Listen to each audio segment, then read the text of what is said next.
Heboh tersebarnya video 61 detik di dunia maya dengan narasi mirip artis Nagita Slavina berujung pada pelaporan polisi. Setelah video itu dinyatakan palsu, pelapor kasus tersebut diagendakan untuk diperiksa Polres Metro Jakarta Pusat. Polisi akan meminta keterangan pelapor untuk diklarifikasi mengenai sosok dalam video itu.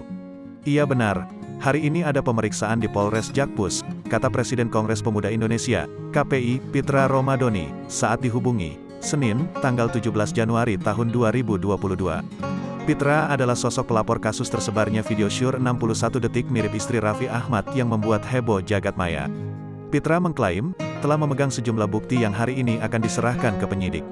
Ia bersikukuh, jika video palsu itu disebarkan oleh sebuah akun yang kekinian sudah dipegang identitasnya. Pitra bakal menyerahkan satu bukti berupa identitas akun yang diduga menyebarkan video mirip Nagita Slavina. Kami akan serahkan identitas akun yang diduga menyebar. Bukti akun penyebar video kita sudah pegang, kata Pitra. Pitra menambahkan, bahwa pihaknya sudah berkomitmen untuk melaporkan akun yang menyebarkan video berkonten pornografi dengan durasi 61 detik itu ke jagat maya. Kita tidak pernah menuduh siapapun pemeran video karena menjunjung asa praduga tidak bersalah.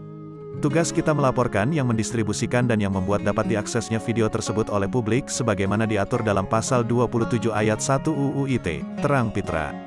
Sebelum ini, Kasat Reskrim Polres Metro Jakarta Pusat Kompol Wisnu Wardana mengatakan, berdasarkan hasil penyelidikan dari Satreskrim Polres Metro Jakarta Pusat bersama Subdit Siber Ditreskrim Suspolda Metro Jaya, video tersebut adalah hasil editing.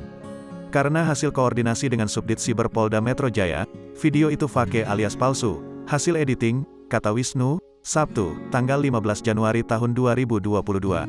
Makanya kita lihat klarifikasi dari pelapor apakah hasilnya nanti. Ini, video palsukan hasil koordinasi.